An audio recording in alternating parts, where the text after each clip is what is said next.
शिव का क्रोध। महर्षि भृगु ब्रह्मा जी के मानस पुत्र थे। उनकी पत्नी का नाम ख्याति था, जो दक्ष की पुत्री थी। महर्षि भृगु सप्तर्षि मंडल के एक ऋषि हैं। सावन और भाद्रपद में वे भगवान सूर्य के रथ पर सवार रहते हैं। एक बार की बात है, सरस्वती नदी के तट पर ऋषि मुनि एकत्रित होकर इस विषय पर चर्चा कर रहे थे कि ब्रह्मा जी, शिव जी और श्री विष्णु में सबसे बड़े और श्रेष्ठ कौन है। इसका कोई निष्कर्ष न निकलता देख उन्होंने त्रिदेवों की परीक्षा लेने का निश्चय किया और ब्रह्मा जी के मानस पुत्र महर्षि भृगु को इस कार्य के लिए नियुक्त किया।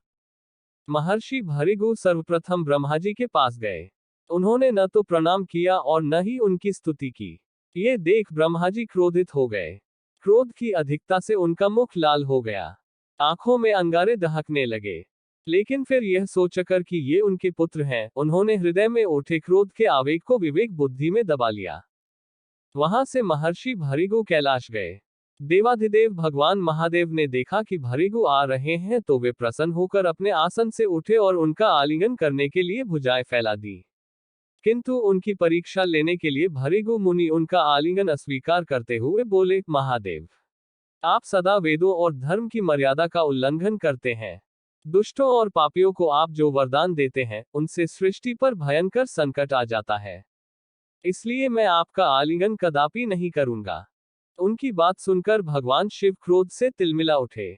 उन्होंने जैसे ही त्रिशूल उठाकर उन्हें मारना चाहा, वैसे ही भगवती सती ने बहुत अनुनय विनय कर किसी प्रकार से उनका क्रोध शांत किया। इसके बाद भृगु मुनि वैकुंठ लोक गए। उस समय भगवान श्री विष्णु देवी लक्ष्मी की गोद में सिर रखकर लेटे थे। भृगु ने जाते ही उनके वक्ष पर एक तेज लात मारी। भक्त वत्सल भगवान विष्णु शीघ्र ही अपने आसन से उठ खड़े हुए और उन्हें प्रणाम करके उनके चरण सहलाते हुए बोले, भगवान, आपके पैर पर चोट तो नहीं लगी? कृपया इस आसन पर विश्राम कीजिए। भगवान, मुझे आपके शुभ आगमन का ज्ञान न था, इसलिए मैं आपका स्वागत नहीं कर सका। आपके चरणों का स्पर्श तीर्थों को पवित्र करने वाला है।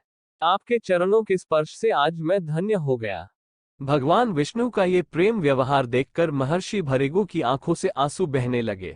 उसके बाद वे ऋषि मुनियों के पास लौट आए और ब्रह्मा जी, शिव जी और श्री विष्णु के यहाँ के सभी अनुभव विस्तार से कह बताया। उनके अनुभव सुनकर सभी ऋषि मुनि बड़े हैरान हुए और उनके सभी संदेह दूर हो गए। तभी से वे भगवान विष्णु को सर्वश्रेष्ठ मानकर उनकी पूजा अर्चना करने लगे। वास्तव में उन ऋषि मुनियों ने अपने लिए नहीं, बल्कि मनुष्यों के संदेहों को मिटाने के लिए ही ऐसी लीला रची थी।